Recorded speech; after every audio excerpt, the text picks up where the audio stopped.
E aí galera do Me Salva, nessa aula a gente vai analisar o nosso primeiro circuito aí que possui um amplificador operacional. Esse vai ser o bloco conhecido como amplificador inversor. E nas próximas aulas a gente vai ver ainda vários outros blocos e várias configurações bem usuais que a gente tem aí usando esses amplificadores operacionais. Então vamos começar olhando o nosso circuito, que é esse apresentado aqui nessa figura. Olha só, vamos entender um pouco como é que ele funciona. Aqui, nesse lado esquerdo, a gente tem a nossa tensão de entrada, que eu vou chamar de VI. Nota que a gente não sabe o valor de VI. Eu vou deixar VI como sendo uma função genérica. Não precisa ser um valor constante, não precisa ser senoidal, pode ser qualquer função aí. Aqui na direita a gente vai tentar achar a nossa saída VO. Como isso? A gente vai tentar encontrar uma relação entre VO e VI, ou seja, VO igual a alguma coisa vezes VI. E para isso a gente vai usar aquelas duas restrições que a gente viu na última aula quando a gente falou de amplificadores operacionais ideais. São elas I mais igual a I menos, que é igual a zero, e V mais igual a V menos. Essas são as duas equações que a gente vai usar. Além disso, se tu lembrar lá, eu falei que a gente sempre ia, na maioria das vezes, pelo menos agora no início, ligar esse terminal aqui nesse terminal aqui. O que é isso? Por que se faz isso? Isso aí é o que a gente vai chamar de realimentação negativa. Ela vai ser bem usual aí, e a maioria dos circuitos que a gente vai ver, que a gente trabalha com circuitos lineares, vão ter essa realimentação negativa aí. Como é que tu pode entender isso? Olha só, se tu sabe que a tensão de saída, ela depende da diferença entre as tensões de entrada. Se tu pega essa tensão de saída e liga aqui na tensão inversora, tu faz com que a diferença diminua. Se tu faz com que essa diferença diminua, o teu amplificador está mais propenso a trabalhar na região linear, porque quanto menor a diferença, maior é a chance dele estar na região linear. Então, vamos começar a analisar esse circuito aí, o que está acontecendo. Primeira coisa que tu tem que perceber, tu vai ter que usar essa nossa equação aqui, ó. V mais igual a V menos. Então vamos lá. Vamos dizer que aqui a gente tem um valor V menos. Então, se aqui tem um valor V menos, a gente pode calcular essa corrente aqui que eu vou chamar de I1. Essa corrente I1 vai ser VI menos V menos sobre R1.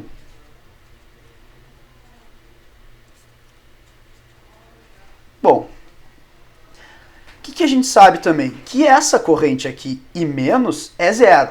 Se essa corrente I menos é zero e a gente tem aqui uma corrente I1, pela lei dos nós lá de Kirchhoff, que é válida para qualquer circuito, mesmo com amplificadores, então essa corrente aqui, que eu vou chamar de, por exemplo, Ix, ela tem que ser igual a I1, porque toda corrente I1 que está chegando tem que estar saindo. Então, a gente pode escrever mais uma equação aqui.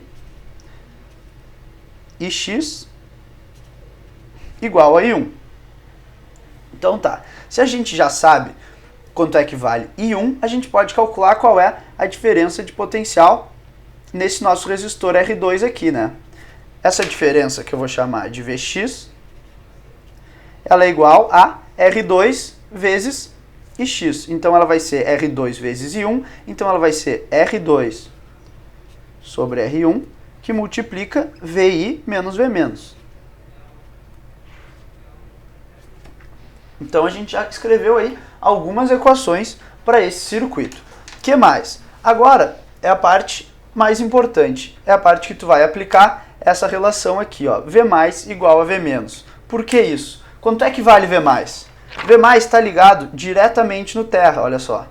Percebe que V mais está diretamente ligado aqui. Então, V mais é igual a zero. E isso aqui vai ser muito importante, por quê? Porque se V mais igual a zero, que é igual a V menos, então a gente tem essa relação aqui, ó. E agora a gente vai poder resolver nosso circuito aplicando esse V menos igual a zero lá na outra. Então, como a gente tinha essas relações aqui já definidas, agora eu vou escrever a nossa outra, que diz que V mais igual a V menos que é igual a zero, e agora eu posso substituir esse V-, por exemplo, aqui ó, no I1. Então a gente vai ficar com I1 igual a VI sobre R1. Além disso, olha só, agora a gente quer determinar o V0. Como é que eu vou determinar o V0? Pensa que tu tem um multímetro e que tu quer medir esse V0. Para tu medir o V0, tu vai ter duas ponteiras no teu multímetro, porque tu sabe que uma tensão é sempre uma diferença de potencial. E para ter uma diferença, tu tem que ter dois valores. Então, tu vai pegar e tu vai botar o teu multímetro aqui, ó, uma ponteira no V0 e outra ponteira aqui no terra. E daí tu vai medir quanto é que vale esse V0. Mas olha só, esse terra aqui, ele é um terra para todo o circuito. Então tu poderia pegar e botar uma ponteira aqui no V0 e uma ponteira aqui no mais também, que ele também está ligado no terra. Essa seria uma outra maneira de tu medir o V0. Só que o que a gente percebeu? A gente também notou que o V+ aqui é igual ao V-. Então tu também poderia pegar, botar uma ponteira aqui no V0 e outra ponteira aqui no V-, porque o V- é como se tivesse um terra aqui. Então, se tu está medindo uma tensão aqui do V0 até aqui o V-, então nota que esse ponto aqui do V0 é esse mesmo ponto do circuito, então o que tu está fazendo é medir essa tensão, que é a tensão que está caindo aqui em R2. Só que nota, como tu está medindo o V0, então a tua ponteira positiva do osciloscópio está aqui e a negativa está aqui. Então se tu for medir essa tensão aqui no R2, tu está medindo, na verdade, o contrário da tensão aqui no R2. Portanto, o V0 ele é menos o Vx. Então vamos escrever isso aí, olha só.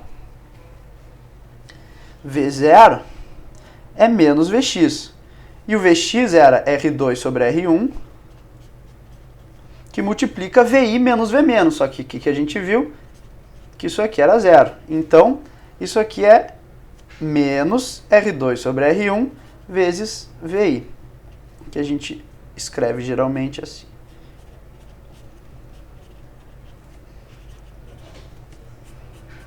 Então, olha só.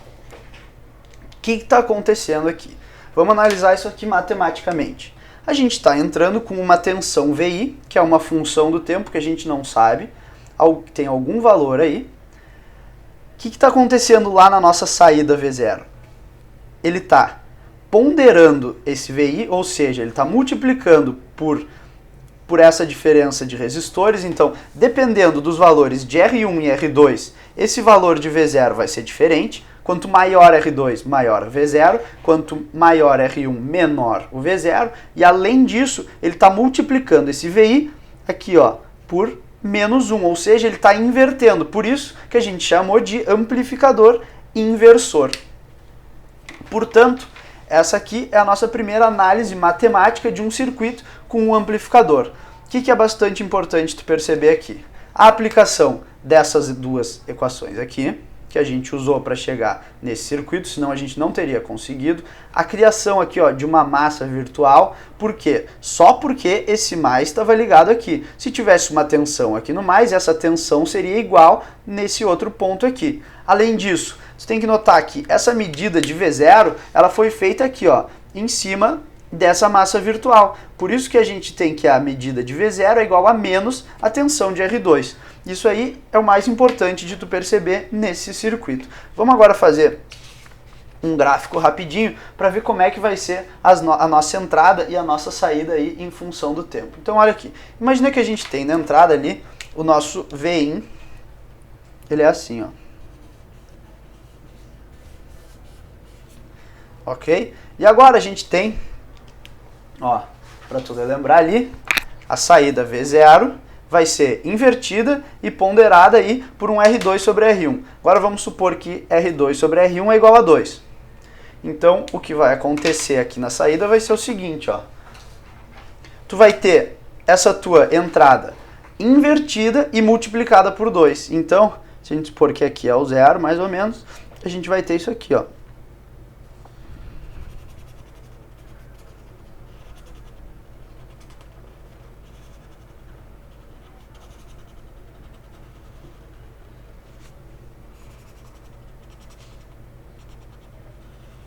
Olha só, a nossa saída está invertida e multiplicada por 2 aí, dadas as proporções, mas só para tu entender o que está acontecendo naquele nosso amplificador operacional. Nota que nenhuma das vezes quando a gente trabalhava com circuitos aí variáveis no tempo, a gente podia desenhar uma forma de onda qualquer e saber qual seria a saída do nosso circuito, mas agora a gente pode, justamente porque a gente está usando aí esses amplificadores. Então tu já vê que isso aí vai ser uma aplicação bastante importante. Por que é uma aplicação importante? Vamos ver aqui. Imagina se a gente tem esse circuito aqui e que esse VI aqui é um sensor. Por exemplo, a gente tem aqui no VI, ó, um microfone. O que acontece? O microfone vai captar o sinal da tua voz. Só que o sinal da tua voz captado pelo microfone, ele vai ser uma tensão muito baixa. Por exemplo, vamos supor que ele vai ter uma tensão ali da ordem de milivolts. Só que daí tu tá falando em público no microfone, tu não vai querer que o teu sinal, que o teu áudio saia baixo. Portanto, tu vai ter que amplificar. Para amplificar, tu vai usar esse circuito aqui. E daí o teu V0, que vai ser a tua saída lá, por exemplo, da tua caixa de som, já vai estar na ordem, por exemplo, de volts. E daí tu vai conseguir falar e todo mundo ouvir, a caixa de som vai funcionar, e é assim que funciona, por exemplo, um sistema. Claro que basicamente não é só um circuito assim, mas tu pode ter uma ideia de uma aplicação aí desses amplificadores. A gente vai ver ainda muitas outras nas próximas aulas, quando a gente resolver mais blocos funcionais aí. Era isso aí então, e até lá!